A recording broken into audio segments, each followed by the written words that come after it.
if there's one thing I've learned about, I don't like to cry because I've met so many Filipinos and people in horrendous situations after disasters, and I don't see, I've seen them, have the ability to throw a smile on their face or just, power on. So I don't, sometimes I feel it's not fair. Why should I be crying? But I'm crying because I know that we can help them, so.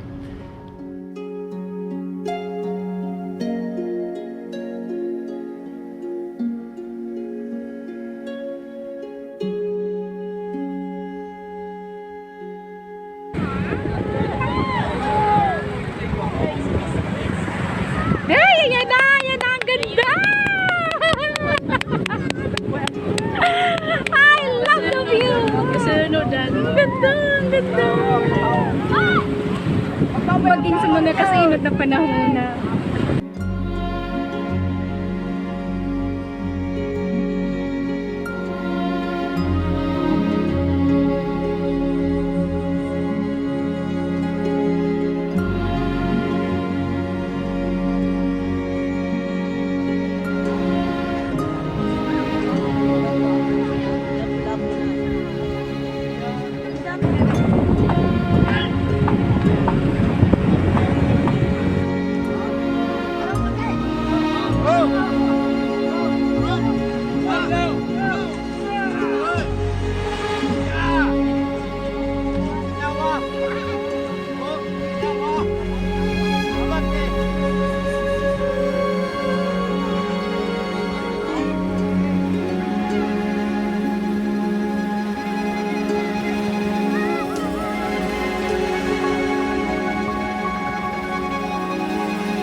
Sorry, I just have to, I gotta stop that for a sec because I am getting really, really emotional right now just looking at that and editing that. I'm so freaking proud of this community. I just like, I don't like, this is the greatest thing we've ever been a part of as an online community, what happened in Catanduanes. And whew, looking at those video clips of 6 brand new fishing boats coming up onto the beach that you guys sponsored and created and made happen. And I know everybody in the beach there. I know those people. I was just with them in November. And you've made such a positive difference with this community over the past few months. And here's a few more clips, and then I think I just gotta go for a walk and give you more updates because I'm so proud of you guys. I'm just so thankful.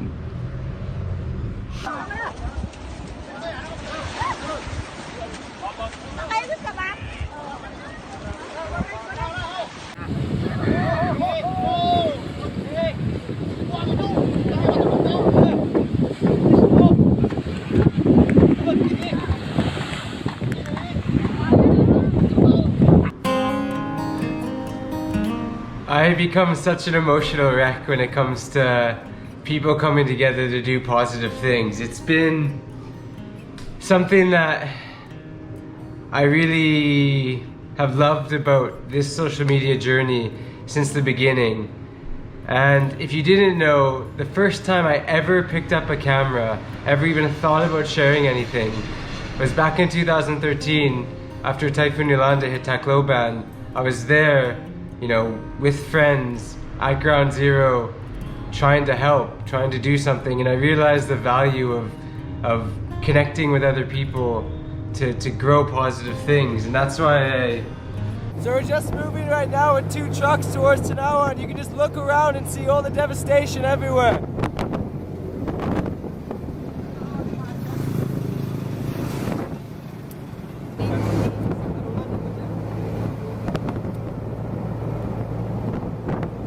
You can see the sign of the place where we're going right here. This is actually a grave. I didn't realize it, but the sign is actually a grave. It's just unbelievable. It's just unbelievable.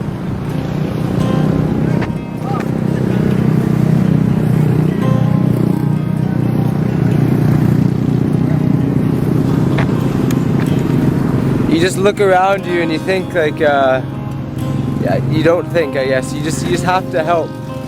You know, I started learning about talking to a camera, and now I'm so comfortable with it. I'm so comfortable interacting with you and people around me with a camera. And moments like this, like what happened in Catanduanes, for us as a community, is really what makes me so happy to be on this journey. See, I'm a wreck when it comes to positive things. I start to cry. I need to stop it. You guys, you did so much. And what you would have just seen is the 6 fishing boats coming up onto the beach in Pararan. That was just days ago. That's not the only boats that we've ordered and almost have complete. Look at this clip.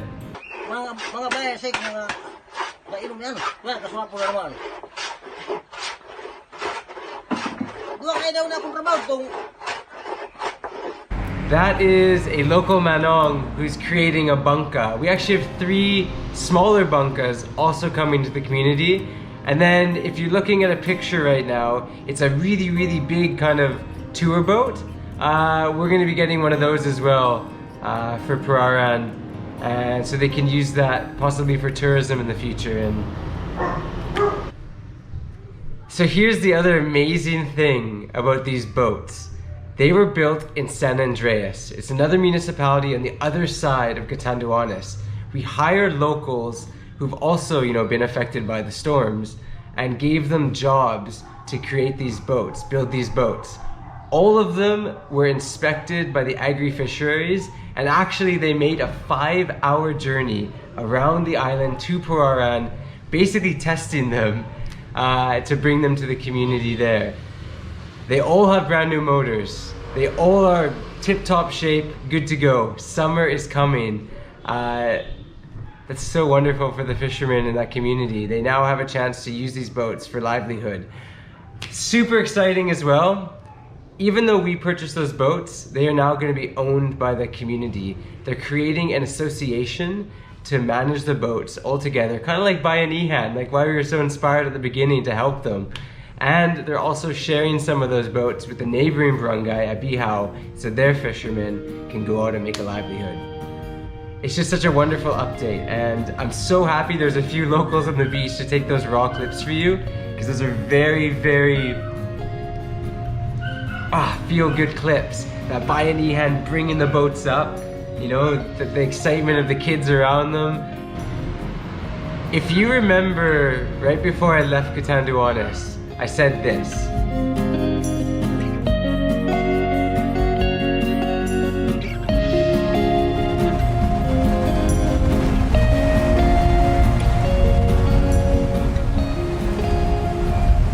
It's beautiful, no?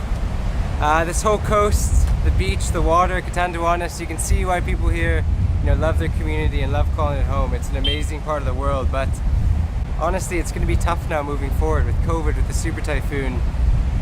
People are going to have to work really hard, and some people are going to even struggle to find work to do to get a source to live. So I just want to say thank you guys for supporting, and everybody who is supporting, you know, with the help here.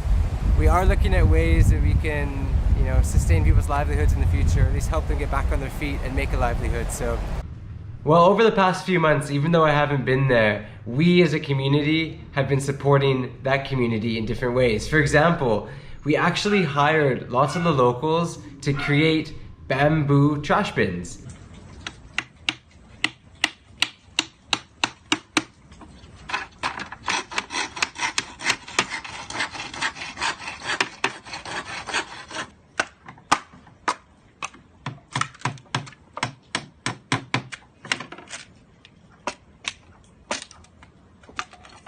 This is something they had the resources for locally. They had the creativity and craftsmanship to make these, and it's positive for the environment. The community there keeps talking about wanting to have a clean, presentable environment in the future, so more tourists will come and there'll be other chances for livelihood, especially when this coronavirus has passed. And even cooler, the locals are painting them red and green. Red being non-biodegradable, green for biodegradable.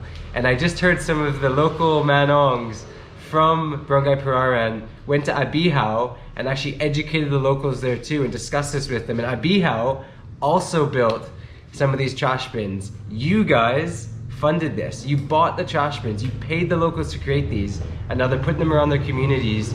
Livelihood, good for the environment, and just a positive project.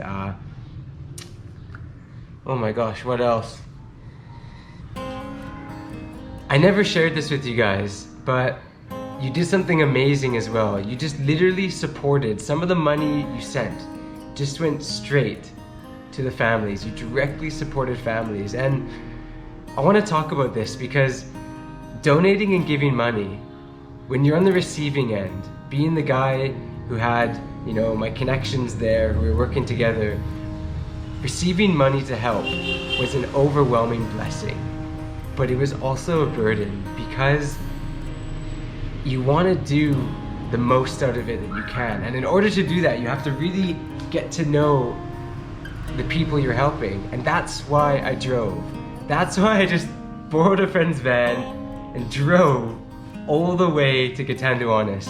Is because when you threw all these resources at me to utilize with my friends on the ground, I knew that we had to really understand the best ways that we could help or who we could help. And for example, when I was there, you never would have seen this because there's no video footage. All we have is a list where they signed off, and I think there might be a few photos, but they probably don't even know they were taken. You gave money direct to families. We handed out thousands of pesos direct to families who really needed it. And there is no politics, there is no stand up, take the money, be thankful. There is just, I remember sitting in the house on my computer, just kind of working, and to the left, somebody would come in the room, a family, they'd sign down on a piece of paper, they'd get an envelope, they didn't even know what was going to be the envelope, and it was money that we knew we could help them because we had gone around and we had recce'd and we had researched and we had done our best to kind of realize where some direct financial assistance could go. And you did that. You gave away more than 250,000 pesos direct to people. And it was wonderful. You gave pigs. This is so cool. I just think this is the coolest. You gave pigs. A lot of the locals, they want to raise pigs for livelihood. You gave them pigs. So look at these photos. People are just smiling. They got pigs in the community. That's something I never shared with you before. Oh man. You've done a lot. Woo!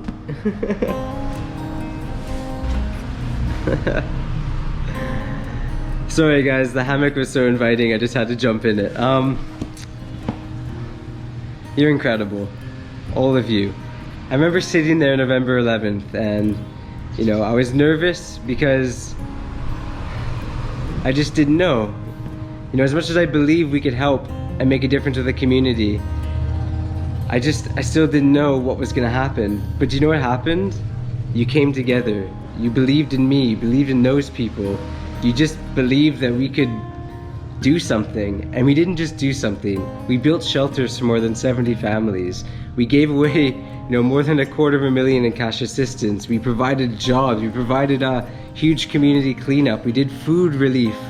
We provided 684 Noche Buena packages. We now created fishing boats for a community and another barangay and in other bunkas, and provided jobs because the people who built them got paid. And then, oh my gosh, those boats, look at this.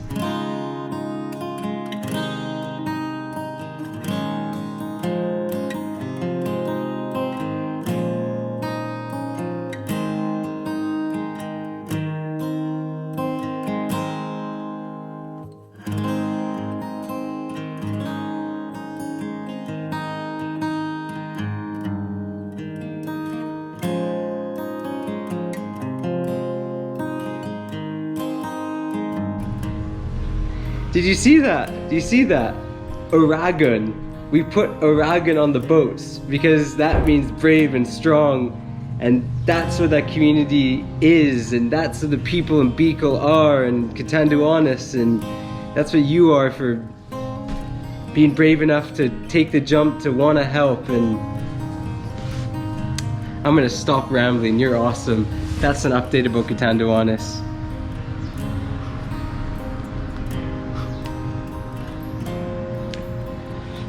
Thank you.